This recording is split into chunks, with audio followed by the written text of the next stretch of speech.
اعوذ باللہ من الشیطان الرجیم بسم اللہ الرحمن الرحیم یا ایھا الذین آمنوا لا تحرموا طیبات ما احل اللہ لکم ولا تعتدوا ان اللہ لا يحب المعتدین صدق اللہ العظیم۔ شرائع سماویہ میں کھانے پینے کی چیزوں میں حلت و حرمت، تحلیل و تحریم جو ہے یہ بہرحال ایک اہم موضوع ہے۔ یہ موضوع آپ کو یاد ہوگا سورہ بقرہ سے چل رہا ہے مسلسل۔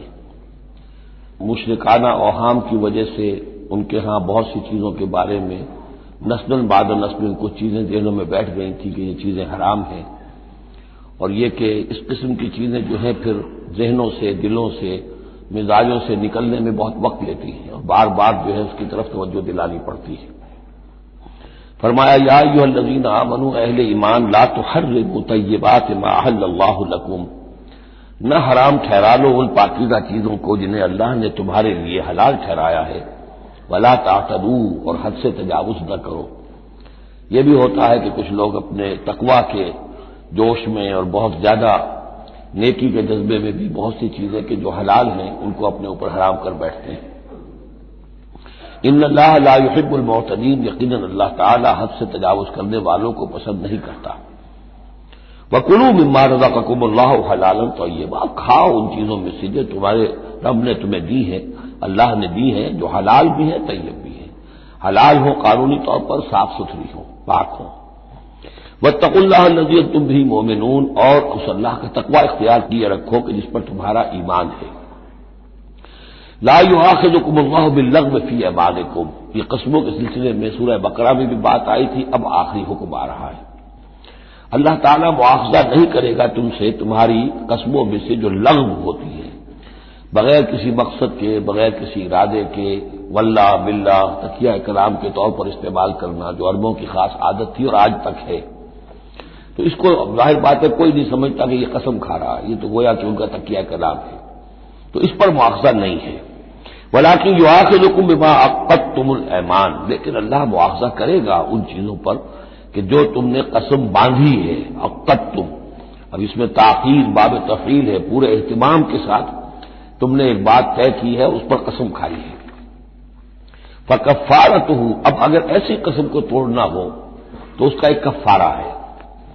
فَكَفَّارَتُهُ إِطْعَامُ عَشَرَةِ مَسَاكِينَ مِنْ أَوْسَطِ مَا تُطْعِمُونَ أَهْلِيكُمْ، اس کو کھانا کھلانا ہے 10 مساکین کو، محتاج کو، وہ اوسط کھانا کہ جو تم اپنے گھر والوں کو کھلاتے ہو۔ او کسوتہم، یا پھر ان کو کوئی کپڑا دینا ہے۔ او تحریر رقبہ، یا تیسری شکل یہ ہے کہ کسی غلام کو آزاد کرنا ہے۔ فمن لم یجد، اور اگر کسی کے پاس ان تینوں کی کوئی صورت موجود نہ ہو، کوئی بالکل فقیر ہے اور بالکل اس کے پاس کچھ نہیں ہے، مفلس ہے، فصیام ثلاثۃ ایام، تو 3 دن کے وہ روزے رکھے۔ ذالک کفارۃ ایمانکم اذا حلفتم، یہ کفارہ ہے تمہاری قسموں کا جبکہ تم وہ قسم کھا بیٹھو۔ واحفظوا ایمانکم، اور اپنی قسموں کی حفاظت کرو۔ کذالک، اس کا مطلب یہ نہیں کہ لازماً ان کو برقرار رکھو، یعنی کہ قسم اگر ایسی ہے کہ جو کھولنی ہے، توڑنی ہے، جذبات میں کھا بیٹھے ہیں تو کفارہ دو، یہ بھی اس کی حفاظت میں آ گیا۔ واحفظوا ایمانکم کذالک یبین اللہ لکم آیاتہ لعلکم تشکرون، اس طرح اللہ تعالیٰ تمہارے لیے اپنی آیات کو واضح فرما رہا ہے تاکہ تم شکر کرو، حق ادا کرو۔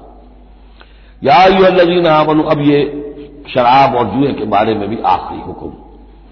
یا ایھا الذین آمنوا انما الخمر والمیسر والانصاب والازلام رجس من عمل الشیطان فاجتنبوہ لعلکم تفلحون، اہل ایمان، یقیناً شراب اور جوا اور بت اور پانسے یہ سب گندے کام ہیں، شیطان کے عمل میں سے ہیں۔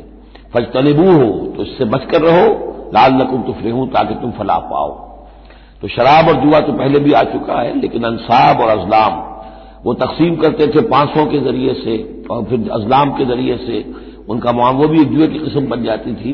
تو ان تمام چیزوں کو جو ہے رجس من عمل الشیطان قرار دیا۔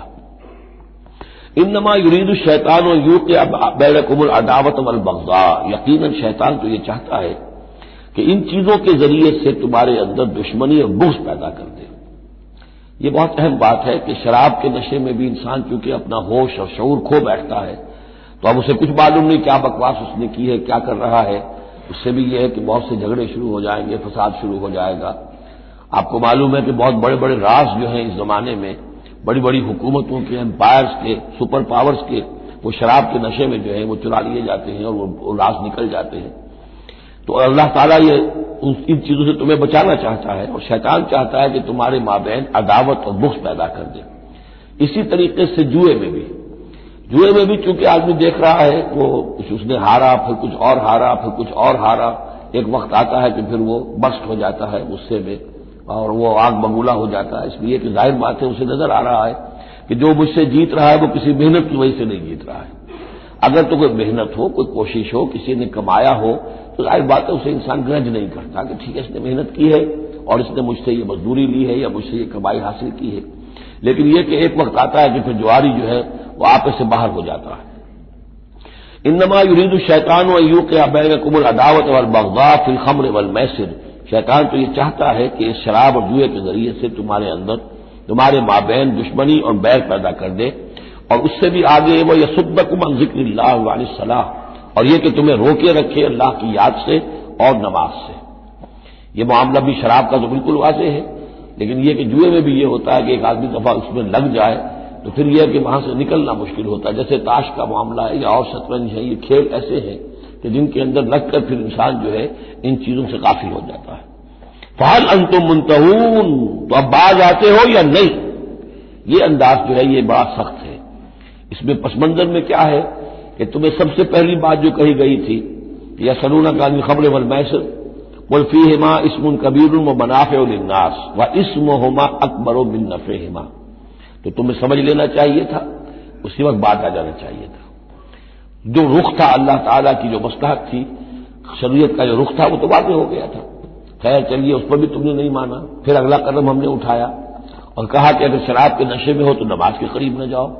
اس سے تو پھر اب پوری طریقے سے واضح ہو جانا چاہیے تھا کہ دین کی اہم ترین چیز جو ہے وہ نماز ہے، صلاۃ و عماد الدین، دین کا ستون ہے، اور یہ جو شے ہے وہ ہمیں نماز سے روک رہی ہے، تو تمہیں چھوڑ دینا چاہیے تھا۔ بہرحال اب یہ کہ آخری بات ہماری طرف سے آ گئی ہے، فہل انتم منتہون، تو اب بھی بعد آؤ گے کہ نہیں؟ واطیعوا اللہ واطیعوا الرسول، اور اطاعت کرو اللہ کی اور اطاعت کرو رسول کی صلی اللہ علیہ وسلم، واحذروا، اور بچتے رہو۔ فإن تولیتم فاعلموا انما علی رسولنا البلاغ المبین، اور اگر تم پھر جاؤ گے، پیٹھ موڑ لو گے، ہمارے اس حکم سے سرتابی کرو گے، فاعلموا، تو جان لو، انما علی رسولنا البلاغ المبین، کہ ہمارے رسول پر تو ذمہ داری ہے صاف صاف پہنچا دینے کی۔ یہ حکم اللہ کا ہے، اللہ کا حکم پہنچانا رسول کے ذمہ تھا، رسول نے پہنچا دیا، اپنا کام کر دیا۔ اب معاملہ ہوگا اللہ کا اور تمہارا، اللہ تم سے نپٹے گا، تم سے حساب لے گا۔ یہ جو اب اگلی آیت آ رہی ہے یہ بھی قرآن مجید کے فلسفہ، حکمت اور دین کی بڑی گہری باتوں کے ضمن میں بہت بنیادی آیت ہے، اور اس کا پس منظر یہ ہے کہ جب شراب کے بارے میں اتنا سخت انداز آیا کہ یہ رجسن، گندے کام ہیں، عمل شیطان میں سے ہیں، باز آتے ہو کہ نہیں، تو بہت سے مسلمانوں کو تشویش ہو گئی کہ ہم جو شراب پیتے رہے، اتنا عرصے تک پیتے رہے، یہ گندگی تو ہمارے ہڈیوں میں بیٹھ گئی ہوگی۔ آج کا کوئی شخص کہے گا کہ میرا شاید کوئی سیل بھی نہ ہو جسم کا کہ جس میں شراب کے اثرات نہ پہنچ گئے ہوں، تو میں کیسے پاک ہوں گا؟ کس طریقے سے یہ چیز جو ہے اب یہ گندگی میرے جسم میں سے دھلے گی؟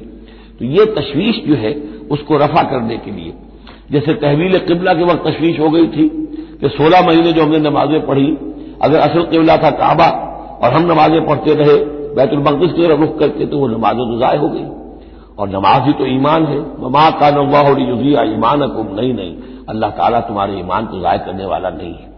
ایسے ہی یہاں ان کی دلجوئی کے لیے فرمایا لیس علی الذین آمنوا وعملوا الصالحات جناح فیما طعموا، ان لوگوں پر جو ایمان لائے اور جنہوں نے نیک عمل کیے کوئی گناہ نہیں ہے اس میں جو کچھ پہلے کھا پی چکے۔ کسی شے کی حرمت کے قطعی حکم کے آنے سے پہلے جو کچھ کھایا پیا گیا جبکہ اس کی حرمت کا اعلان نہیں ہوا تھا تو اس کا کوئی گناہ ان پر نہیں رہے گا، یہ کوئی ان کی ہڈیوں میں بیٹھ جانے والی شے نہیں ہے۔ یہ مورل لا ہے، یہ فزیکل لا نہیں ہے۔ فزیکل لا میں تو ہوتا ہے کہ کچھ چیزوں کے اثرات جو ہیں وہ دائمی ہو جاتے ہیں، مورل لا میں تو یہ ہے کہ بڑے سے بڑا گناہ ہو، کوہ احد جتنے گناہ ہوں، صدق دل سے توبہ کی جائے سب صاف ہو جائیں گے۔ التائب من الذنب کمن لا ذنب لہ، گناہ سے حقیقی معنی میں توبہ کرنے والا بالکل ایسے ہے جیسے اس نے کبھی گناہ کیا ہی نہیں تھا، وہ تو نامہ اعمال جو ہے بالکل دھل جاتا ہے۔ لہذا اس تشویش کو اپنے قریب مت آنے دو۔ لیس علی الذین آمنوا وعملوا الصالحات جناح فیما طعموا، اب جو آ رہا حصہ، اذا اتقوا وآمنوا وعملوا الصالحات ثم اتقوا وآمنوا ثم اتقوا واحسنوا واللہ یحب المحسنین، جب تک کہ وہ تقوی کی روش اختیار کیے رکھیں اور ایمان لائیں اور نیک عمل کریں، پھر اور تقوی میں بڑھے اور ایمان لائیں، پھر اور تقوی میں بڑھے اور درجہ احسان پہ فائز ہو جائے۔ واللہ یحب المحسنین، اور اللہ تعالی محسنوں سے محبت کرتا ہے۔ یہ تین درجے ہیں اصل میں۔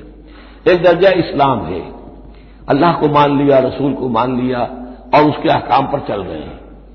ایک اس سے اوپر کا درجہ آ جاتا ایمان، کہ وہ یقین کے درجے میں قلب میں وہ ایمان اتر گیا ہو اب، اور جب یہ ایمان قلب کے اندر اتر گیا ہے، وَلَٰكِنَّ اللَّهَ حَبَّبَ إِلَيْكُمُ الْإِيمَانَ وَزَيَّنَهُ فِي قُلُوبِكُمْ، تو اب انہی اعمال میں نماز پہلے بھی پڑھ رہا تھا، اب نماز کی اور شان ہوگی، اس کی بھی اور کیفیت ہوگی، اس کی زندگی کے اندر ایک نیا رنگ آ جائے گا۔ صبغۃ اللہ ومن احسن من اللہ صبغہ۔ اس سے بھی آگے جا کر جب یہ ایمان اتنا گہرا ہو جائے کہ بالکل جیسے آنکھوں سے کوئی شخص کسی چیز کو دیکھ رہا ہو تو یقین ہوتا ہے، ان تعبد اللہ کانک تراہ فإن لم تکن تراہ فإنہ یراک، جب یہ کیفیت ہو جائے کہ تم اللہ کی بندگی کرو، اللہ کے لیے جہاد کرو، عمل کرو، بھاگ دوڑ کرو، اللہ کا تقویٰ اتنا ہو جائے کہ جیسے کہ تم اللہ کو اپنی آنکھوں سے دیکھ رہے ہو، تو یہ درجہ احسان ہے۔ حدیث جبرائیل کے جس کو کہا گیا ام السنہ، جیسے سورہ فاتحہ ام القرآن اساس القرآن، ایسے حدیث جبرائیل ہے ام السنہ، اور ام السنہ میں یہ ساری بات آئی ہے کہ حضرت جبرائیل انسانی شکل میں حضور کی خدمت میں آئے، صحابہ کا مجمع تھا، وہاں انہوں نے سوال کیے، اخبرنی عن الاسلام، مجھے بتائیے اسلام کیا ہے۔ اسلام میں بھی ایمان تو ہے نا، قانونی ایمان، زبانی ایمان تو ہے، لیکن اس کے ساتھ اعمال علیحدہ گنے گئے۔ اس سے اوپر جب ایمان دل میں اتر گیا، اب یہ ایمان کی وہ جو شکل ہے، اس میں اب عمل کو علیحدہ ذکر کرنے کی ضرورت ہی نہیں، اس مرحلے پر آ کر لازماً عمل درست ہو جائیں گے، جبکہ ایمان دل میں اتر چکا ہے اور دل میں یقین بن کر جاگزی ہو گیا ہے، اور پھر اور گہرا چلا گیا۔ یوں سمجھیے کہ جتنا جتنا درخت اوپر جا رہا ہے جڑ نیچے جا رہی ہے نا، جڑ اور ایمان کی گہری ہوئی، اسلام سے ایمان بن گیا، اور گہری ہوئی، اب یہ تیسری منزل احسان کی اس پر فائز ہو گئی۔ تو جب پوچھا گیا کہ اخبرنی عن الاحسان، اے نبی مجھے بتائیے احسان کیا ہے، تو آپ نے جواب دیا، اور یہ جواب تین روایتوں میں تین مختلف الفاظ میں ہے۔ ان تعمل للہ کانک تراہ، ان تخشى اللہ کانک تراہ، ان تعبد اللہ کانک تراہ فإن لم تکن تراہ فإنہ یراک، یہ تینوں میں ہے۔ اللہ کی بندگی، اللہ کی پرستش، اللہ کے لیے بھاگ دوڑ، اللہ کے لیے عمل، اللہ کے لیے جہاد، یہ انسان ایسی کیفیت سے سرشار ہو کر رہا ہو گویا کہ اپنی آنکھوں سے اللہ کو دیکھ رہا ہے۔ تو جب اللہ سامنے ہوگا تو کیسے کچھ ہمارے جذبات ابدیت ہوں گے، کیسی کیسی ہماری قلب کی کیفیات ہوں گی، اس دنیا میں بھی یہ کیفیت حاصل ہو سکتی ہے، لیکن یہ اگر بہت کم لوگوں کو حاصل ہو تو اس سے ایک نچلا درجہ بھی ہے احسان کا، کہ کم سے کم یہ بات ہر وقت مستحضر رہے کہ اللہ مجھے دیکھ رہا ہے۔ فإن لم تکن تراہ فإنہ یراک۔ تو یہ تین درجے ہیں جو یہاں آئے، کہ ایک بیس لائن ہے لیس علی الذین آمنوا وعملوا الصالحات، یہ بیس لائن ہے، جناح فیما طعموا اذا اتقوا۔ اصل میں ایک کتاب مولانا مودودی صاحب کی ہے، تحریک اسلامی کی اخلاقی بنیادیں، اور بڑی اچھی کتاب ہے، اسلام، ایمان، احسان، لیکن ساتھ ہی تقوی، چار الفاظ انہوں نے لیے ہیں اور چار مراتب قرار دیے ہیں۔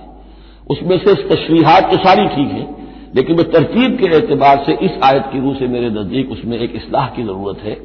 تقوی کوئی مقام نہیں ہے، تقوی وہ اسپرٹ ہے، ڈرائیونگ اسپرٹ، جو دھکا دیتی رہے گی اور اوپر اٹھائے گی۔ چنانچہ تقوی کی یہاں کی تکرار ہو رہی ہے کہ بیس لائن سے تقوی نے اوپر آپ کو کیا، اب آپ اذا اتقوا وآمنوا وعملوا الصالحات، آپ کے ایمان اور عمل صالح میں اور رنگ پیدا ہو گیا۔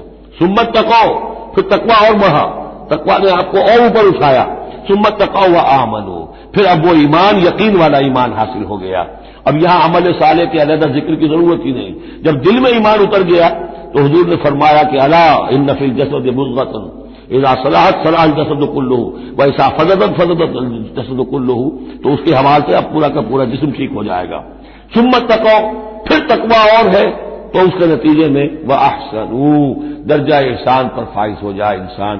اللہم ربنا اجعلنا منہم واللہ یحب المحسنین. اللہ اپنے ایسے محسن بندوں کو، درجہ احسان تک پہنچ جانے والے بندوں کو، جیسا کہ اس سے پہلے آیا تھا ابو وسمو، ایک غلط راستہ ہے کہ اندھے ہو گئے بہرے ہو گئے، اللہ نے پھر ڈھیل دی اور اندھے ہو گئے اور بہرے ہو گئے، اللہ نے اور ڈھیل دی اور اندھے ہو گئے اور بہرے ہو گئے. ایک وہ ہے، اور ایک راستہ یہ ہے اسلام ہے، ایمان ہے، احسان ہے، اور تقویٰ جو ہے اس میں درجہ بدرجہ انسان کو ترقی دلاتا جا رہا ہے. یا ایھا الذین آمنوا لیبلونکم اللہ بشیء من الصید تنالہ ایدیکم ورماحکم لیعلم اللہ من یخافہ بالغیب. کیونکہ اس سورہ مبارکہ کے شروع میں آئی تھی یہ آیت کہ جب تم احرام کی حالت میں ہو تو تم شکار نہیں کر سکتے. تو اب اللہ تعالیٰ کی ایک سنت ہے، وہ آزماتا ہے، سخت ترین امتحان لیتا ہے. فرض کیجئے کہ ایک قافلہ جا رہا ہے بیچارے حاجیوں کا، اور انہوں نے احرام باندھا ہوا ہے، کوئی شے نہیں ہے، کھانے کے لیے کچھ نہیں ہے، لیکن اب جو ہے ہرن صاحب جو ہے اٹکیلیاں کرتے ہوئے قریب آ رہے ہیں، اور وہ پکڑ نہیں سکتے، قتل نہیں کر سکتے، احرام میں ہے، بھوک بھی ہے، لیکن یہ کہ چاہے تو ذرا سا نیزہ مارے تو ہرن کو شکار کر لیں یا ویسے ہی بھاگ کر پکڑ لیں، لیکن یہ کہ اس کی اب ان کو اجازت نہیں ہے. تو اللہ تعالیٰ ایسا کرتا تھا. فرمایا یا ایھا الذین آمنوا، اہل ایمان، لیبلونکم اللہ، لازماً اللہ تمہیں آزمائے گا بشیء من الصید، شکار کے ذریعے سے، تنالہ ایدیکم ورماحکم، جن کو کہ پا لیں گے آسانی سے تمہارے ہاتھ اور تمہارے نیزے. لیعلم اللہ من یخافہ بالغیب، تاکہ اللہ دیکھ لے کہ کون ہے وہ لوگ کہ جو غیب میں ہوتے ہوئے بھی اللہ سے ڈرتے رہتے ہیں. کہ موقع ہے، بھوک بھی ہے، ہرن بھی بالکل پاس ہے، بالکل قابو میں ہے، جیسے چاہے شکار کر لے، لیکن ہاتھ بندھے ہوئے ہیں، پیچھے احرام باندھا ہوا ہے. تو جس کے دل میں ایمان ہوگا وہ اپنی بھوک کو برداشت کرے گا، اللہ کے حکم کو نہیں توڑے گا. فمن اهتدى بعد ذلك، اب کسی سے غلطی ہو گئی، تجاوز کر بیٹھا، بھوک کا غلبہ زیادہ تھا، فلہ عذاب علیم، اس کے لیے دردناک عذاب ہے. البتہ یہ کہ آگے چل کر اس کے لیے ایک کفارہ بھی بتا دیا گیا ہے. یا ایھا الذین آمنوا لا تقتلوا الصید وانتم حرم، دیکھو اہل ایمان، جب تم احرام کی حالت میں ہو تو کسی شکار کو قتل مت کرو. ومن قتلہ منکم، تو جو کوئی تم میں سے انہیں قتل کر بیٹھے، شکار کر بیٹھے، جان سے مار بیٹھے، متعمدن، جان بوجھ کر، فجزاء مثل ما قتل من النعم، تو پھر اس کا کفارہ ہوگا ویسا ہی ایک حیوان، ویسا ہی ایک چوپایا اللہ کی راہ میں صدقہ کیا جائے، اور وہ کا گویا کہ کفارہ بنا دیا جائے. کیسا ہے کہ اگر آپ نے ہرن مارا ہے تو پھر بکری یا بھیڑ، نیل گائے اگر مار لی ہے تو پھر گائے. اسی طریقے سے جس قسم کا، جس سائز کا اور جس اسٹیچر کا آپ نے وہ حیوان جو شکار کیا، اسی کا اسے برابر کا چوپایا دینا ہوگا. فجزاء مثل ما قتل من النعم یحکم به ذوی عدل منکم، دو آدمی تمہارے جو ہوں معتبر، وہ چاہیے کہ وہ اس کی گواہی دے کہ ہاں یہ جانور جو اس نے شکار کیا ہے یہ اس کے برابر ہو جائے گا. ہدیم بالغ الکعبہ، اور یہ ہدی ہوگی اب یہ جانور، کعبے تک اس کا پہنچنا ہے، کعبے کی نظر ہوگا یہ. او کفارۃ، یا پھر اس کا ایک کفارہ اور بھی ہے، طعام و مساکین، کچھ مساکین کو کھانا کھلانا، صدقہ فطر کے حساب سے ہے یہ جو فقہا نے لکھا ہے. اور عدل ذالک صیامن، یا اتنے ہی روزے رکھنا. وہ بھی دیکھنا ہوگا کہ جانور جو تھا، بکری تھی، ہرن تھا، کتنے آدمی اس کو کھا سکتے تھے، اتنے آدمیوں کو کھانا کھلاؤ، یا پھر اتنے دن کے عدل ذالک صیامن روزے رکھو. لیذوق وبال امرہ، تاکہ وہ اپنے کیے کی سزا جو ہے وہ پالے. عفا اللہ عما سلف، اللہ معاف کر چکا ہے جو کچھ کے پہلے ہو چکا. ومن عاد، لیکن جو پھر ابھی دوبارہ کرے گا، اعادہ کرے گا، فینتقم اللہ منہ، تو اللہ تعالیٰ اس سے انتقام لے گا. واللہ عزیز الانتقام، اور یقیناً اللہ تعالیٰ زبردست ہے، انتقام لینے والا، بدلہ لینے والا. احل لکم صید البحر وطعامہ متاعا لکم، البتہ یہ کہ اگر کشتیوں کے ذریعے سے، جہازوں کے ذریعے سے حاجی لوگ آ رہے ہوں تو ان کے لیے چھوٹ ہے، وہ احرام کی حالت میں بھی جو مچھلی ہے اس کا شکار کر سکتے ہیں. احل لکم صید البحر، سمندر کا، دریا کا جو شکار ہے وہ تمہارے لیے حلال کیا گیا. وطعامہ متاعا لکم وللسیارہ، اور اس کا جو دریا کا کھانا ہے وہ تمہارے لیے بہت اچھا جو ہے فائدے کی چیز ہے، اور سب مسافروں کے لیے. اور آج آپ کو معلوم ہے کہ یہ سی فوڈ جو ہے یہ دنیا میں کس قدر اب معروف بھی ہے، محبوب بھی ہے، مقبول بھی ہے، اور بہت سی برائیوں سے اور بیماریوں سے بچانے والا بھی ہے، سی فوڈ، یہ تو اب ایک بڑا سمجھیے کہ پوری دنیا کے اندر غذا کا ایک نیا خزانہ ہے کہ جو سامنے آیا لوگوں کے. تو فرمایا وطعامہ متاعا لکم والسیارہ، اس کا جو طعام ہے جو سمندر کے اندر اللہ نے پیدا کیا ہوا ہے، مچھلیاں ہیں یا اور کوئی اسی طریقے کی اللہ نے تمہارے لیے کھانے کی چیزیں پیدا کی ہیں. وحرم علیکم صید البر ما دمتم حرما، لیکن خشکی پر شکار کرنا تمہارے لیے جب تک کہ تم احرام میں ہو حرام کر دیا گیا. واتقوا اللہ الذی الیہ تحشرون، اور اللہ کا تقوی اختیار کیے رکھو جس کی طرف کہ تمہیں لازماً جمع کر دیا جائے گا، لے جائے جاؤ گے گھیراؤ کر کے. جعل اللہ الکعبۃ البیت الحرام قیاما للناس، اللہ تعالیٰ نے کعبے کو جو بیت الحرام ہے، بزرگی والا گھر ہے، اسے لوگوں کے قیام کا باعث بنا دیا ہے. والشہر الحرام، اور شہر حرمت والا شہر بھی اللہ تعالیٰ نے معین کیا ہے. والہدیہ، اور قربانی کے جانور، ان کا بھی ذکر ہو چکا ہے اس سورت کے شروع میں. والقلائد، اور وہ جانور جن کے گلوں میں پٹے ڈال دیے گئے ہوں نشانی کے طور پر کہ یہ کعبے کے لیے ہدی کے جانور ہیں، یہ سب اللہ تعالیٰ کی طرف سے ہے، اس کی توثیق ہو رہی ہے. یعنی یہ کوئی تمہاری جاہلیت کی روایات نہیں ہے، یہ چیزیں جو ہیں کعبے کی حرمت اور عظمت، اسی طریقے سے شہر حرام، اسی طریقے سے ہدی کے جانور، اور وہ کہ جن کے گلوں میں پٹے پڑے ہوئے ہوں ہدی کے جانور ہونے کے اعتبار سے. ذالک لتعلموا ان اللہ یعلم ما فی السماوات و ما فی الارض، یہ اس لیے کہ تم اچھی طرح جان لو کہ اللہ تعالیٰ کو آسمانوں اور زمین کی ہر شے کا علم حاصل ہے. ان اللہ بکل شیء علیم، اللہ تعالیٰ ہر چیز کا علم رکھتا ہے. اس کے مقابلے میں 4 چیزیں آئیں گی جو ان کے ہاں حرام ہو گئی تھی، ان کو پھر کہا جا رہا ہے کہ اس کے لیے کوئی سند نہیں ہے کتاب میں موجود، وہ بعد میں آئیں گی. اعلموا ان اللہ شدید العقاب، جان لو کہ اللہ تعالیٰ سزا دینے میں بہت سخت ہے. وان اللہ غفور الرحیم، اور اللہ غفور الرحیم بھی ہے. یعنی اس کی تو دونوں شانیں ہیں. اب تم دیکھو کہ تم اپنے آپ کو کس شان کے ساتھ متعلق کر رہے ہو، کس کا مستحق بنا رہے ہو، اس کی عقوبت کا یا اس کی رحمت اور مغفرت کا. ما علی الرسول الا البلاغ، ہمارے رسول پر سوائے پہنچا دینے کی کوئی ذمہ داری نہیں ہے، باقی ساری ذمہ داری اب تمہاری ہے. واللہ یعلم ما تبدون وما تکتمون، اللہ جانتا ہے جو کچھ کہ تم ظاہر کرتے ہو اور جو کچھ کہ تم چھپاتے ہو. قل لا یستوی الخبیث والطیب، اے نبی کہہ دیجئے ناپاک اور پاک برابر نہیں ہو سکتے. ولو اعجبک کثرت الخبیث، چاہے ناپاک شے کی کثرت جو ہے وہ تمہاری آنکھوں کو اچھی لگے. آدمی تو چاہتا ہے بہتات ہونی چاہیے بس ہر چیز کی، ناجائز حرام سے آیا ہوا مال ہو جمع ہو گیا ہے وہ اچھا لگے گا آپ کو، ہے خبیث ہو. تو خبیث اور طیب برابر نہیں ہو سکتے، چاہے کثرت جو ہے خبیث کی وہ جو آنکھوں کو چکا چوند تو کرتی ہے، نظر کو خیرہ کرتی ہے، چمک تہذیب حاضر کی. فاتقوا اللہ یا اولی الالباب لعلکم تفلحون، تو اللہ کا تقوی اختیار کرو اے ہوش مندو تاکہ تم فلاح پاؤ. یا ایھا الذین آمنوا لا تسألوا عن اشیاء ان تبد لکم تسؤکم، اہل ایمان ان چیزوں کے بارے میں سوال نہ کرو کہ وہ اگر تم پر کھول دی جائیں، واضح کر دی جائیں تو تمہیں اچھی نہیں لگے گی، تمہیں بری لگے گی. بعض چیزوں کی طرف سے اللہ تعالیٰ نے خود خاموشی اختیار کی ہوتی ہے، خام خواہ سوال کر کر کے اور اس کو اپنے اوپر جو ہے ذمہ داری کو بڑھا لینا، یہ بھی ایک جو خاص قسم کی مذہبی ذہنیت ہوتی ہے، کھودنے کریدنے کی اور بال کی کھال اتارنے کی، اس کا نتیجہ یہ نکلتا ہے. چنانچہ حج کے بارے میں جب آیت نازل ہوئی وَلِلَّهِ عَلَى النَّاسِ حِجُّ الْبَيْتِ مَنِ اسْتَطَاعَ إِلَيْهِ سَبِيلًا، اس سورہ آل عمران میں ہم پڑھ آئے ہیں. تو ایک صاحب کھڑے ہو گئے کہ حضور کیا ہر سال فرض ہے؟ حضور نے سوال سن لیا لیکن سنا انسنا کر دیا، دوسری طرف رخ کر لیا. اب وہ ادھر تشریف لے آئے.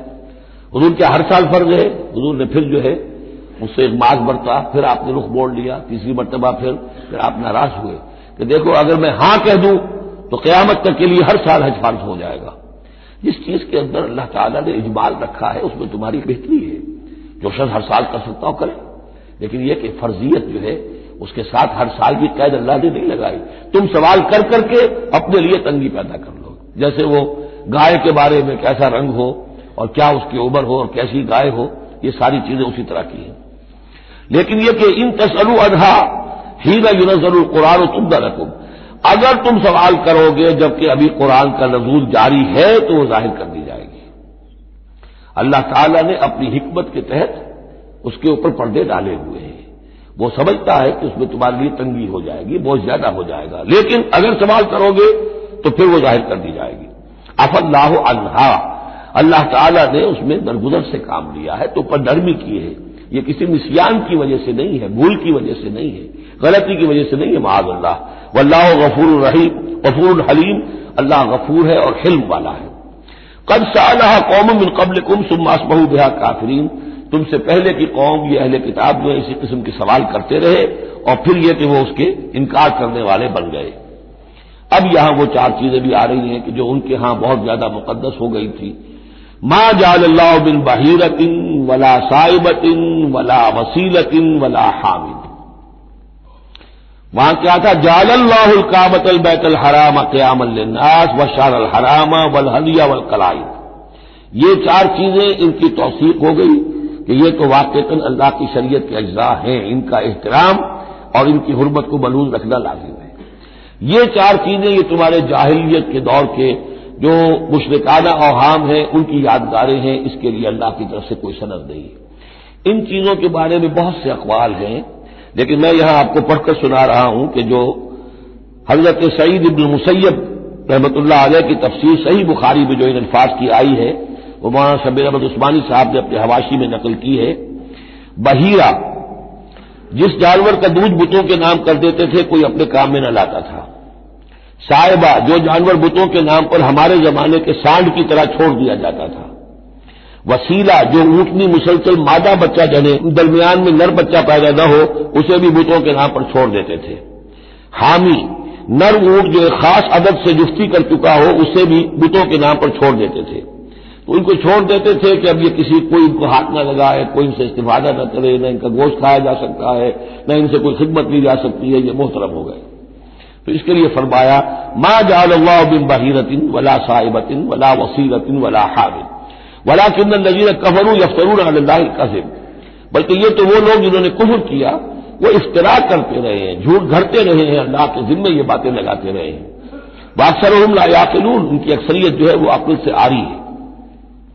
وَإِذَا قِيلَ لَهُمْ تَعَالَوْا إِلَىٰ مَا أَنزَلَ اللَّهُ وَإِلَى الرَّسُولِ، اور جب ان سے کہا جاتا ہے آؤ اس چیز کی طرف جو اللہ نے نازل فرمائی اور آؤ اللہ کے رسول کی طرف، بمصطفیٰ برسا فی شراک دی ہم اوست، اگر بہو نہ رسیدی تمام بولا بیست، قالوا حسبنا ما وجدنا علیہ آباءنا، وہ کہتے ہیں ہمارے لیے وہ کافی ہے جس پر ہم نے اپنے آباء و اجداد کو پایا ہے، ان کی روایت یہی ہے، ان کی رسومات یہی تھیں، وہ کوئی جاہل تھوڑا ہی تھے، آج تمہیں عقل آئی ہے، تم نے دین سمجھا ہے، یہ ہمارے بزرگ جو ہیں یہ اتنے عرصے سے یہ کام کرتے چلے آ رہے ہیں، یہی باتیں آج بھی آپ سنتے ہیں۔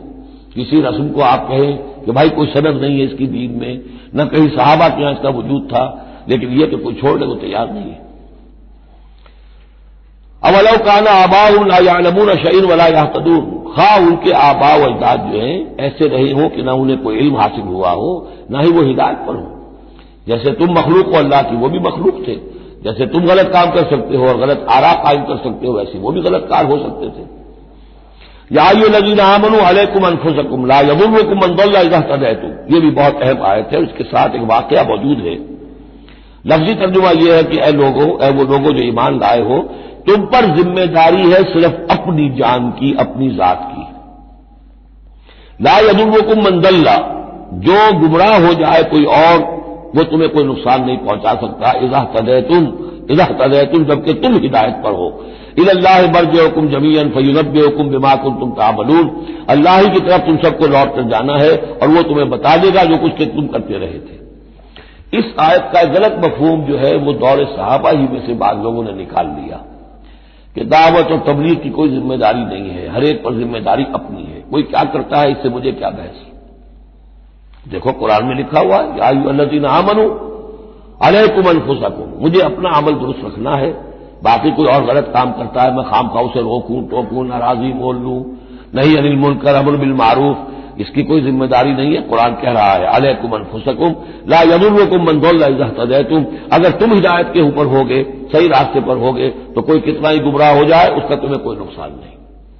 تو حضرت ابوبکر رضی اللہ تعالیٰ عنہ نے پھر خطبہ دیا باقاعدہ کہ لوگوں میں دیکھ رہا ہوں کہ تم اس آیت کا مطلب غلط سمجھ رہے ہو، مطلب تو یہ ہے کہ تمہاری ساری تبلیغ اور کوشش امر بالمعروف نہی عن المنکر کے باوجود کوئی شخص گمراہ رہتا ہے تو اس کا تم پر کوئی وبال نہیں۔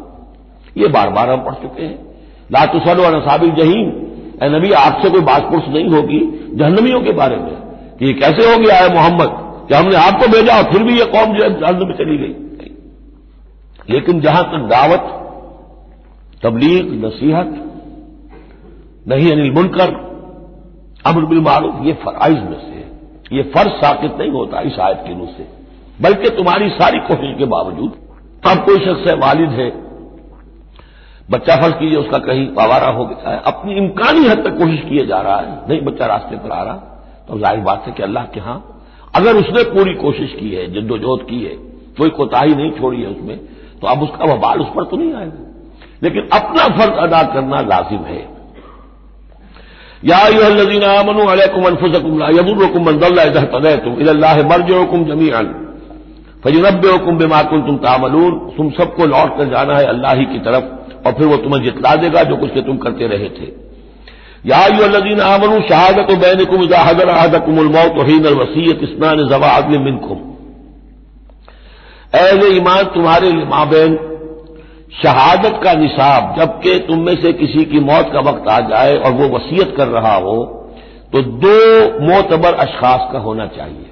جو وصیت کر رہا ہے، اور ظاہر بات ہے کہ وصیت ایک تہائی سے زیادہ میں نہیں ہو سکتی، لیکن کسی کی زیادہ بڑی جائیداد ہے تو ایک تہائی کی بات بھی تو بڑی ہو سکتی ہے. تو وصیت کے وقت دو گواہ ضرور بنا لو کہ یہ وصیت کی گئی. او آخران من غیرکم، اور وہ جو گواہ ہے وہ تمہارے لوگوں میں سے ہونے چاہیے، خاندان میں سے، اس آبادی میں سے، قبیلے میں سے، جو معروف ہوں، جانتے ہیں. او آخران من غیرکم، لیکن ایک شکل ہو سکتی ہے ان انتم ضربتم فی الارض، اگر تم زمین میں سفر پر نکلے ہوئے ہو اور وہاں موت کی، فاصابتکم مصیبت الموت، وہاں سفر کی حالت میں تم پر موت کا یہ واقعہ جو ہے یہ واقع ہو جاتا ہے، یہ مصیبت موت واقع ہو جاتی ہے. اس صورت میں او آخران من غیرکم، تو دو گواہ ہو سکتے ہیں، وہ تمہارے غیر بھی ہو سکتے ہیں، کسی غیر قوم کے، غیر قبیلے کے. لیکن یہ کہ بہرحال جب عام حالات میں اپنے گھر میں، اپنی بستی میں، اپنے خاندان ہی میں رہتے ہوئے جبکہ کوئی شخص انتقال کر رہا ہے تو اسے وصیت میں گواہ اپنے لوگوں میں سے، رشتہ داروں میں سے، قرابت داروں میں سے دو معتبر آدمیوں کو بنانا چاہیے. تحبسونہما من بعد الصلاۃ، اب اس کے بعد جب یہ کہ اس کا انتقال ہو گیا تو اب یہ کہ وصیت کا مسئلہ آئے گا. لوگ پوچھیں کہ کیا واقعی یہ وصیت جو ہے اس شخص کی ہے؟ تو اب ان دونوں کو روکو، کھڑا کرو، من بعد الصلاۃ، نماز کے بعد. مسجد ہے، نماز پڑھی ہے، اب وہ دونوں کھڑے ہو جائیں. فیقسمان باللہ، پھر انہیں چاہیے کہ اللہ کا قسم، اللہ کی قسم کھائیں. ان ارتبتم، اگر تمہیں کوئی ان کے بارے میں شک ہو کہ کہیں یہ وصیت کو بدل نہ دیں، کہیں ان سے غلطی نہ ہو جائے، تو ان سے قسم کھلوا لو. حلف کی بنیاد پر وہ اپنا جو ہے وہ وہاں پر شہادت دیں گے. اور پھر انہیں کہنا چاہیے لا نشتری بہ ثمنا، ہم اس کی کوئی قیمت وصول نہیں کریں گے، کوئی ناجائز فائدہ اس سے نہیں اٹھائیں گے. ولو کان ذا قربا، چاہے کوئی قرابت داری کا معاملہ ہو، کسی کے حق میں ہم کوئی ناانصافی نہیں کریں گے. ولا نکتم شہادت اللہ، اور نہیں ہم چھپائیں گے اللہ کی گواہی کو. اب گواہی جو ہے اتنی عظیم شے ہے کہ شہادت اللہ کہا گیا، اللہ کی گواہی، اللہ کی طرف سے عبادت ہے. انا اذا لمن العاصمین، اگر ہم ایسا کریں گے تو ہم یقیناً گناہ گار ہوں گے.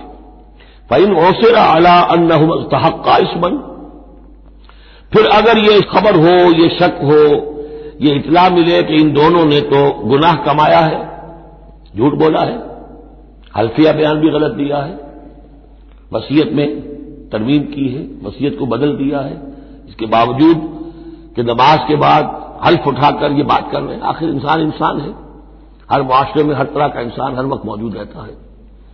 فآخران یقومان مقامہما، تو اب دو اور لوگ کھڑے ہوں جو کہ ان کی جگہ پر اب کھڑے ہوں، من الذین استحق علیہم العوریان، کہ جن کے حق کو تلف کیا ہے ان پہلوں نے، وہ کھڑے ہوں گے اب کہ ہمارا حق یہ لوگ تلف کر رہے ہیں، وصیت کے اندر انہوں نے خیانت کی ہے. فیقسمان باللہ، اب وہ قسم کھائیں گے اللہ کی، لشہادتنا احق من شہادتہما، ہماری گواہی زیادہ حق ہے، برحق ہے، صحیح ہے، درست ہے ان کی گواہی سے. وما اعتدینا، اور ہم نے ہرگز کوئی زیادتی نہیں کی ہے. انا اذا لمن الظالمین، یقیناً اس صورت میں ہم ظالم ہوں گے. ذالک ادنا، یہ طریقہ کار قریب تر ہے اس سے، ان یاتوا بالشہادۃ علی وجہہا، کہ لوگ شہادت کو بالکل صحیح فیس ویلیو پر پیش کریں، کیونکہ انہیں یہ معلوم ہوگا کہ ہم نے جھوٹی قسم کھا بھی لی، تب بھی جو دوسرا فریق ہے وہ بھی اگر قسم اٹھا گیا تو ہماری وہ جھوٹی قسم جو ہے وہ بھی ضائع ہو جائے گی، لہذا وہ پھر اس کی ہمت نہیں کریں گے. یہی معاملہ ہے کہ جو آئے گا اگر کوئی کسی شخص کو اپنی بیوی کے اوپر شک ہے، شک کیا اس نے دیکھا ہے بدکاری کرتے ہوئے، تو وہ اگر 4 مرتبہ قسم کھا کر کہے کہ جو میں کہہ رہا ہوں میں نے دیکھا ہے اور اس نے یہ بدکاری کی ہے، تو وہ 4 گواہوں کے برابر ہو جائے گی ایک شخص کی گواہی۔ لیکن یہ کہ اس کا جواب بھی یہ ہے کہ بیوی بھی اگر 4 مرتبہ قسم کھا کر کہہ دے کہ یہ جھوٹ بول رہا ہے، مجھ پر تہمت لگا رہا ہے، تو اس کی جو گواہی ہے وہ ثابت ہو جائے گی۔ تو یہ دونوں طرف سے اللہ تعالیٰ نے بیلنس کیا ہے کہ تاکہ یہ دونوں امکانات موجود رہیں۔ ذالک ادنیٰ یا تو بشہادت علی وجہہا، یہ قریب تر ہے، اس سے مناسب تر ہے کہ لوگ گواہی جو ہے وہ صحیح شکل میں پیش کریں، اور یخافوا ان ترد ایمان بعد ایمانہم، کہ انہیں یہ خوف رہے کہ قسمیں جو ہے لوٹا دی جائیں گی، الٹی کر دی جائیں گی ان کی قسموں کے بعد۔ واتقوا اللہ واسمعوا، اور ڈرتے رہو اور سن رکھو، واللہ لا یہدی القوم الفاسقین، اللہ ایسے فاسقوں کو ہدایت نہیں دیتا۔ اب یہ آخری 2 رکوع جو ہے سورہ مبارکہ کے، اس میں جو ایک نقشہ کھینچا گیا ہے وہ حضرت مسیح علیہ السلام اور ان کے ساتھ اللہ تعالیٰ کا ایک مخاطبہ اور مکالمہ قیامت کے دن کا، اور اس کے پس منظر میں یہ گویا کہ پوری ایک داستان ایک نئی شان سے سامنے آتی ہے۔ یوم یجمع اللہ الرسل، اس دن کا تصور کرو جس دن اللہ تعالیٰ تمام رسولوں کو جمع کرے گا۔ فیقول ماذا اجبتم، اور پوچھے گا آپ لوگوں کو کیا جواب ملا تھا، آپ کی قوموں نے کیا معاملہ کیا آپ کے ساتھ۔ قالوا لا علم لنا، وہ کہیں گے ہمیں کچھ معلوم نہیں، اللہ تعالیٰ کی جناب میں زبان کھولنے سے بچیں گے۔ انک انت علام الغیوب، اللہ تو سب کچھ جاننے والا ہے، غیبوں کا جاننے والا ہے، علام الغیوب ہے، تمام چھپی باتوں کا جاننے والا ہے، تیرے تجھ پر منکشف ہے۔ اس قال اللہ یا عیسی ابن مریم، اب خاص پیشی جو ہے وہ ہو رہی ہے حضرت عیسیٰ ابن مریم کی۔ وہ دنیا میں پوجے گئے، اللہ کے بیٹے بنائے گئے، ثالث و ثلاثہ قرار دیے گئے، لہذا اب ان کو جو شرمندگی اٹھانی پڑے گی اللہ تعالیٰ کے سامنے، اس کا نقشہ کھینچا گیا ہے۔ اس قال اللہ یا عیسی ابن مریم اذکر نعمتی علیک، اور جب کہے گا اللہ تعالیٰ کہ اے مریم کے بیٹے عیسیٰ ذرا میرے ان انعامات کو یاد کرو جو تم پر ہوئے، وعلی والدتک، اور تمہاری والدہ پر ہوئے، اذ ایدتک بروح القدس، جبکہ میں نے تمہیں مدد پہنچائی، تائید کی تمہاری روح القدس سے، جبرائیل کے ذریعے سے، تکلم الناس بالمہد وکہلا، تم نے گفتگو کی لوگوں کے ساتھ، بگھوڑے میں بھی، گود میں بھی، انفنسی میں بھی، اور کہلن، اور پوری طریقے سے جوان اور پورے طریقے سے ایک ایڈلٹ کی حیثیت سے بھی۔ وَإِذْ عَلَّمْتُكَ الْكِتَابَ وَالْحِكْمَةَ وَالتَّوْرَاةَ وَالْإِنْجِيلَ، اب وہ الفاظ آگے آل عمران والے، اور یاد کرو ہمارے اس احسان کو جب میں نے تمہیں سکھائی کتاب بھی اور حکمت بھی، یعنی تورات بھی اور انجیل بھی، درمیان کا واو یعنی کے معنی میں آئے گا، واو تفسیر۔ وَإِذْ تَخْلُقُ مِنَ الطِّينِ كَهَيْئَةِ الطَّيْرِ بِإِذْنِي، اور یاد کرو جب کہ تم بناتے تھے گارے سے پرندے کی ایک شکل میرے حکم سے، فَتَنفُخُ فِيهِ فَتَكُونُ طَيْرًا بِإِذْنِي، پھر تم اس میں پھونک مارتے تھے تو وہ ایک اڑتا ہوا پرندہ ہو جاتا تھا میرے حکم سے۔ وَتُبْرِئُ الْأَكْمَحَ وَالْأَبْرَصَ بِإِذْنِي، اور تم اچھا کر دیتے تھے مادرزاد اندھے کو بھی اور کوڑھی کو بھی میرے حکم سے۔ وَإِذْ تُخْرِجُ الْمَوْتَىٰ بِإِذْنِي، اور جبکہ تم مردے کو کھڑا کر دیتے تھے، چلنے والا بنا دیتے تھے، بِإِذْنِي، میرے حکم سے۔ وَإِذْ كَفَفْتُ بَنِي إِسْرَائِيلَ عَنْكَ، اور یاد کرو میرے اس احسان کو کہ میں نے بنی اسرائیل کے ہاتھ روک لیے تم سے، ان کے ہاتھ تم تک نہیں پہنچنے دیے۔ یہ وہی واقعہ ہو گیا کہ حضرت مسیح گرفتار نہیں ہوئے، حضرت مسیح کو عین اس وقت جبکہ وہ پولیس والے داخل ہوئے باغ میں، 4 فرشتے اترے ہیں اور لے کر آسمان پر چلے گئے۔ وَإِذْ كَفَفْتُ بَنِي إِسْرَائِيلَ عَنْكَ، میں نے ہاتھ روکے رکھے بنی اسرائیل کے تجھ سے، اِذْ جِئْتَهُم بِالْبَيِّنَاتِ، جب تم ان کے پاس آئے کھلے معجزوں کے ساتھ۔ فَقَالَ الَّذِينَ كَفَرُوا مِنْهُمْ، تو کہا ان لوگوں نے جنہوں نے ان میں سے کفر کیا، إِنْ هَٰذَا إِلَّا سِحْرٌ مُّبِينٌ، نہیں ہے یہ مگر کھلا جادو۔ وَإِذْ أَوْحَيْتُ إِلَى الْحَوَارِيِّينَ، اور پھر ذرا یاد کرو میرے اس احسان کو کہ میں نے اشارہ کر دیا، دل میں ڈال دیا وحی کی حواریین کی طرف۔ یہ وحی خفی، حواریین تو ظاہر بات ہے وحی جلی جو ہے، وحی نبوت تو نہیں آ سکتی، لیکن جیسے کہ شہد کی مکھی کے لیے وحی کا لفظ آ گیا ہے، آسمانوں کو وحی کی اللہ تعالیٰ نے، تو یہ وحی خفی ہے۔ وَإِذْ أَوْحَيْتُ إِلَى الْحَوَارِيِّينَ، اور جب میں نے اشارہ کیا، الہام کر دیا حواریین کو، ان آمنوا بی وبرسولی، ایمان لاؤ مجھ پر بھی اور میرے رسول پر بھی۔ قالوا آمنا واشهد بأننا مسلمون، اور انہوں نے کہا کہ ہم ایمان لائے، اور اے عیسیٰ آپ بھی گواہ رہیے کہ ہم اللہ کے فرما برداروں میں سے ہیں۔ اذ قال الحواریون، اور ذرا یاد کرو اس واقعے کو جب کہ حواریین نے یہ کہا، یا عیسی ابن مریم، اے عیسیٰ مریم کے بیٹے، حل تستطیع ربک، کیا آپ کے رب کو یہ قدرت حاصل ہے ان ینزل علینا مائدۃ من السماء، کہ ہم پر آسمان سے ایک دسترخوان اتر آئے؟ قال اتقوا اللہ ان کنتم مؤمنین، عیسیٰ نے کہا کہ اللہ کا تقوی اختیار کرو اگر تم ایمان رکھتے ہو، ایسی دعائیں نہیں کرنی چاہیے، ایسے مطالبے نہیں کرنے چاہیے۔ قالوا نريد ان ناكل منها، انہوں نے کہا نہیں، ہم چاہتے ہیں کہ آسمان سے ایک خوان اترے اور اس میں ہمارے لیے غذا ہو اور ہم اس میں سے کھائیں، وتطمئن قلوبنا، اور ہمارے دل بالکل مطمئن ہو جائیں۔ یعنی وہ ایسی بات ہو گئی جیسے حضرت ابراہیم نے کہا تھا ارنی کیف تحیی الموتیٰ، اس طرح کا کوئی مشاہدہ وہ بھی مانگ رہے تھے۔ ونعلم، اور ہمیں یہ معلوم ہو جائے پوری طریقے سے ان قد صدقتنا، کہ آپ نے جو باتیں بھی ہم سے کہی ہیں بالکل سچی ہیں، کسی شک و شبے کی کوئی گنجائش نہیں۔ ونکون علیہا من الشاہدین، اور ہم ان تمام باتوں پر پورے گواہ بن جائیں، ہمیں وہ یقین کامل حاصل ہو جائے کہ پھر ہم آپ کی جانب سے جب تبلیغ کریں لوگوں کے اندر تو ہمارے اپنے دل میں کہیں کسی شک و شبے کا کوئی کانٹا چبھا ہوا باقی نہ رہ گیا ہو۔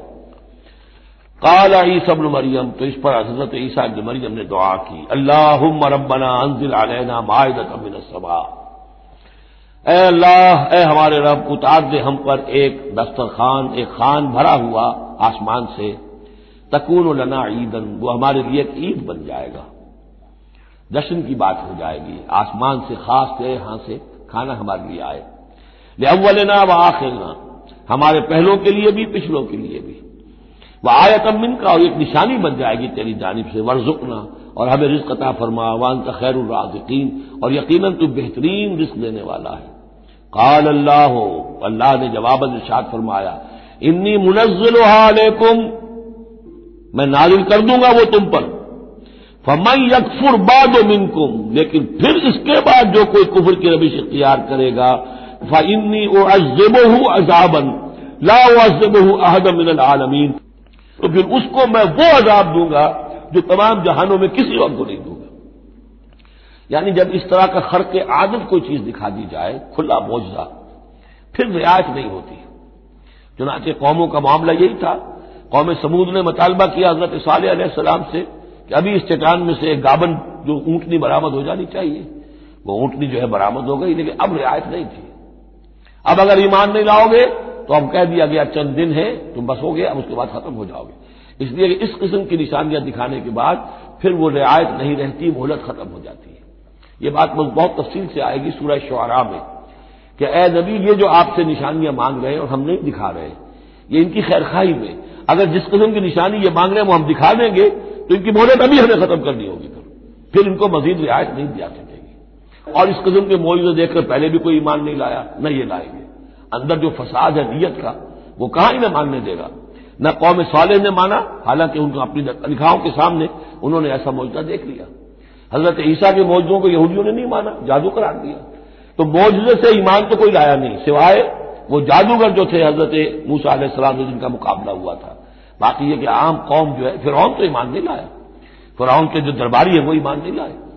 تو اس لیے یہ جو ہوتا ہے کہ اگر کوئی اس قسم کی نشانی دکھا دی جائے تو یہ اصل میں پھر لوگوں کے لیے اس اعتبار سے ان کے خلاف جا پڑتی ہے کہ ابھی اللہ کچھ اور مہلت دیتا، کچھ اور ڈھیل دیتا، کچھ اور لوگ سمجھ لیتے، کچھ اور لوگوں کو ایمان کی توفیق مل جاتی اور وہ سلسلہ بند ہو جاتا۔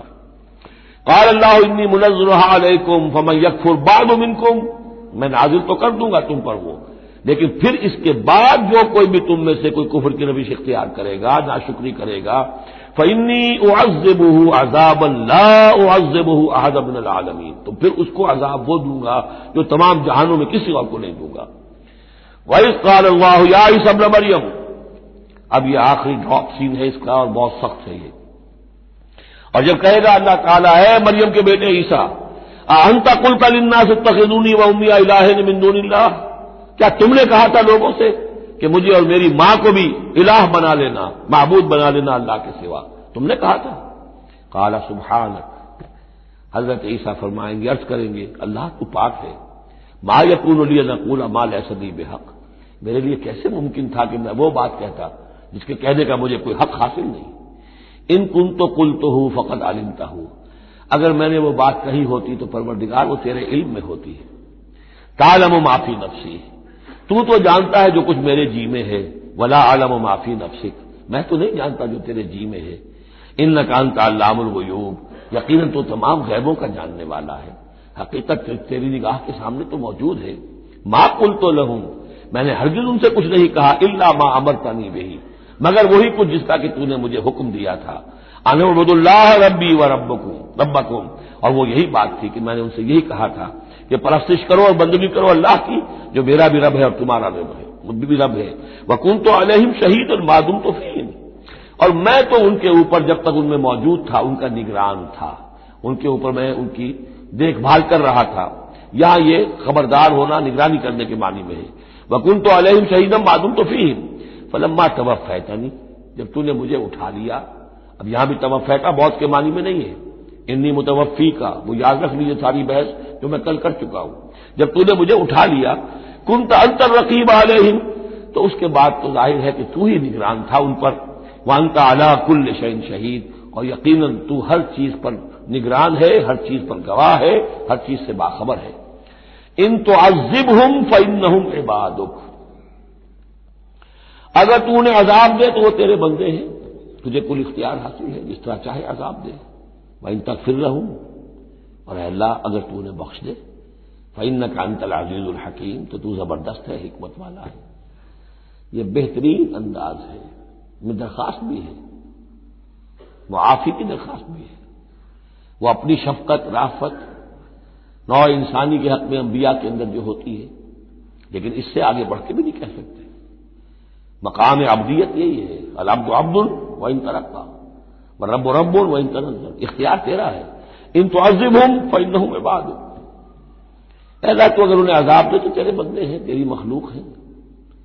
وإن تغفر لهم، اور اگر تو معاف فرمانا چاہے تو تجھ سے تو کوئی بات پوچھ نہیں کر سکتا، کوئی جواب طلبی نہیں کر سکتا کہ تو نے کیسے معاف کر دیا۔ وإن تغفر لهم فإنك أنت العزيز الحكيم، تجھے ہر اختیار حاصل ہے، تو زبردست ہے، حکمت والا ہے۔ قال اللہ ھذا یوم ينفع الصادقین صدقهم، اللہ فرمائیں گے، اب جیسے میں نے ڈراپ سین کہا تھا، یہ پوری پیشی جو ہے اس کا آخری نقشہ کیا ہوگا، اللہ فرمائے گا یہ آج کا دن وہ ہے جس دن سچوں کو ان کی سچائی فائدہ پہنچائے گی۔ قال اللہ ھذا یوم ينفع الصادقین صدقهم، ان کا صدق ان کے حق میں مفید ہوگا۔ لہم جنات تجری من تحتها الانہار خالدین فیہا ابدا، ان کے لیے باغات ہیں جن کے دامن میں ندیاں بہتی ہوں گی، ان میں وہ ہمیشہ ہمیشہ رہیں گے، فیہا ابدا۔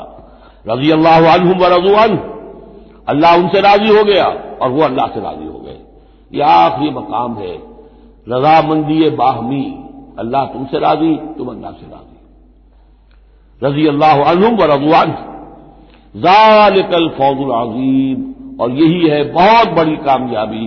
للہ ملک السماوات والارض، اللہ ہی کے لیے ہے آسمانوں اور زمین کی بادشاہی، وما فیہم، اور جو بھی ان سب میں ہے اس کی بادشاہی، اس کا اختیار اسی کے ہاتھ میں ہے۔ وہو علی کل شیء قدیر، اور وہ ہر چیز پر قادر ہے۔ یہاں اللہ کے فضل و کرم سے سورہ مائدہ ختم ہوئی، نوٹ کر لیجئے، سورہ نساء پر پہلی منزل ختم ہو گئی تھی۔ سورہ مائدہ پر مکی اور مدنی جو سورتوں کے گروپ سے ان کا پہلا گروپ ختم ہو گیا۔ ایک مکی سورت سورہ فاتحہ، اگرچہ حجم میں بہت چھوٹی، مانند بہت عظیم، پورے قرآن کے ہم وزن۔ فَلَقَدْ آتَيْنَاكَ سَبْعًا مِنَ الْمَثَانِي وَالْقُرْآنِ الْعَظِيمِ، یہ سورہ ہجر میں آیت پڑھیں گے، اور اس کے بارے میں یہی رائے ہے مفسرین کی کہ یہ سورہ فاتحہ کے بارے میں۔ لیکن چار یہ عظیم ترین سورتیں جو ہیں، جو مدنیات ہیں، بقرہ، آل عمران، نساء اور مائدہ، اور دو دو کے جوڑوں کی شکل میں۔ ان کا عمود کیا تھا؟ ایک تو شریعت آسمانی مکمل، نمبر دو اس میں اہل کتاب سے گفتگو، رد و قضا، ان پر الزام، انہیں دعوت، وہ سارا جو کچھ تھا، ان کی غلط باتوں پر تنقید، ان کی غلط عقائد کی نفی، ان کی تاریخ کے اندر جو جو اہم واقعات ہیں ان کا تذکرہ، پھر اس کے نتیجے میں ان کا معزول کیا جانا اس منصب سے جس پر وہ 2000 برس سے فائز تھے، امت محمد صلی اللہ علیہ وسلم کا فائز کیا جانا، یہ بھی آخری درجے میں اس گروپ میں یہ بات مکمل ہو گئی۔ بارک اللہ لی ولکم فی القرآن العظیم ونفعنی وإیاکم بالآیات والذکر الحکیم۔